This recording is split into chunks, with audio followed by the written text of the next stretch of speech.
युद्ध। जी हां, इजराइल ने बेरूत पर फिर से हमला कर दिया है। हिजबुल्लाह लड़ाके भी इस वक्त इजराइल पर मिसाइल और रॉकेट की बौछार कर रहे हैं। हिजबुल्लाह को तुर्की से मिल रहे सपोर्ट ने युद्ध को नया मोड़ दे दिया है। अरब देशों में भी ईरान ने इजराइल के खिलाफ माहौल बना दिया है। उधर तुर्की में रखे अमेरिका के एटम बम इजराइल के लिए सबसे बड़ा थ्रेट बन गए हैं।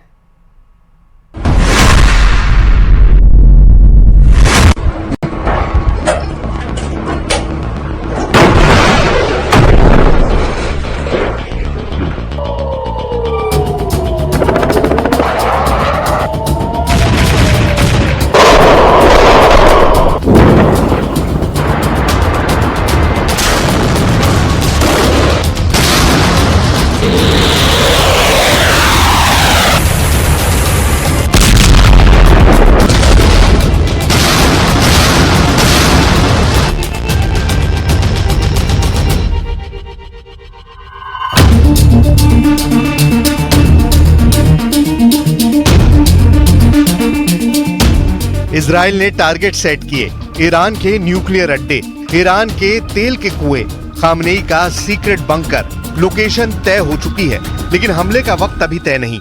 हमला तब होगा जब अमेरिका से ग्रीन सिग्नल मिलेगा। सुपर पावर ने नेतन्याहू को एटमी साइट दहलाने की मंजूरी अब तक नहीं दी है। इसी वजह से इजराइल ईरान फ्रंट पर सब्र दिखा रहा है, बाकी जगह दुश्मनों को चुन चुन कर दहला रहा है।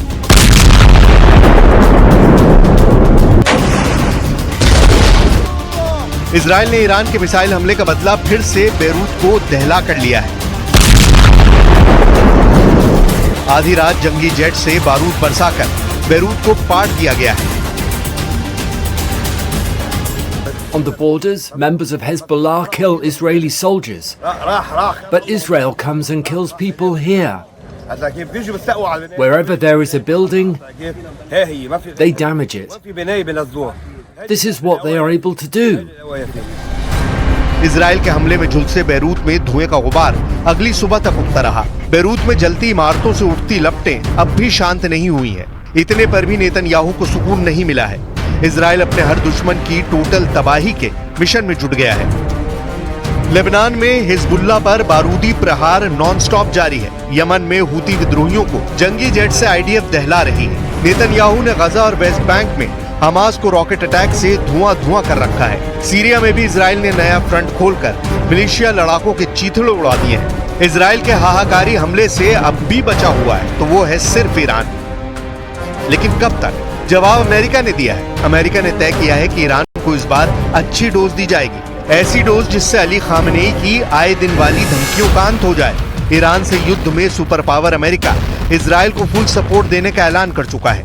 लेकिन जो बाइडेन ने नेतन्याहू के सामने एक शर्त रख दी है। इसी शर्त पर हमले ने फिलहाल ब्रेक लगा दी है। शर्त क्या है, खुद जो बाइडेन की जुबानी सुन लीजिए।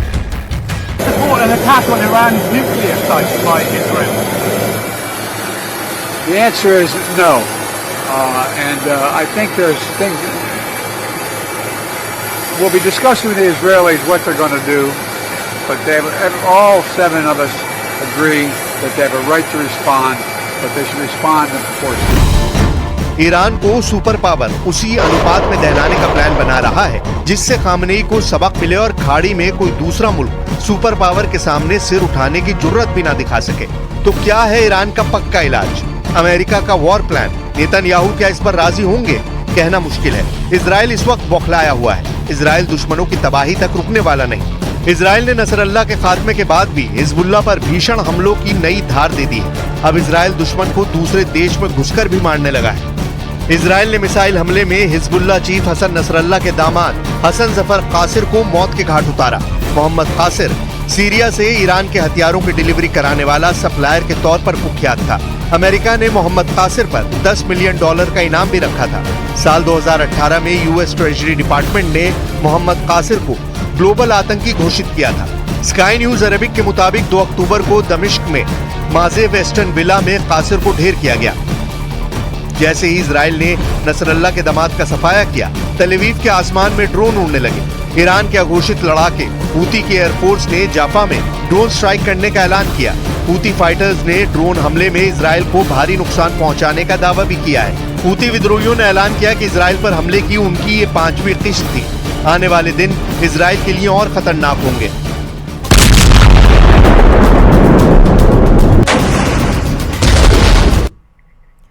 हूती विद्रोही जाफा में कई ठिकानों को निशाना बना चुके हैं। वो ड्रोन के हमले से जाफा को दहला चुके हैं और अब उन्होंने अपना अगला टारगेट भी सेट कर लिया है, जिससे नेतन्याहू की चिंता भी बढ़ गई है, क्योंकि हूती लड़ाकों की मिसाइल रेड में पूरा इजराइल आता है।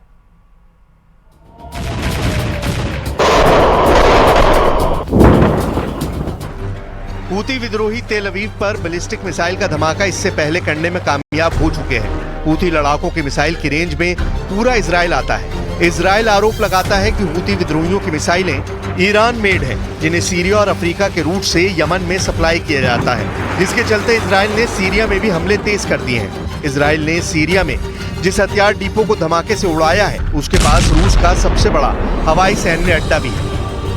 गुरुवार की सुबह इजराइल के फाइटर ड्रोन और जंगी जेट ने सीरिया के जबलेह में हथियार डिपो पर मिसाइल स्ट्राइक की। 40 से 50 मिनट तक चले हमले के दौरान बारूदी धमाके का शोर कई किलोमीटर दूर तक सुनाई देता रहा। जिस हथियार डिपो को दहलाया गया वो सीरिया में सबसे बड़े रूसी एयरबेस हमीमीम के करीब लताकिया में है। मीडिया रिपोर्ट्स के मुताबिक इजराइल के हमले के जवाब में रूस के फाइटर जेट ने भी उड़ान भरी। हालांकि तब तक इजराइल अपनी हद में वापस लौट चुका था।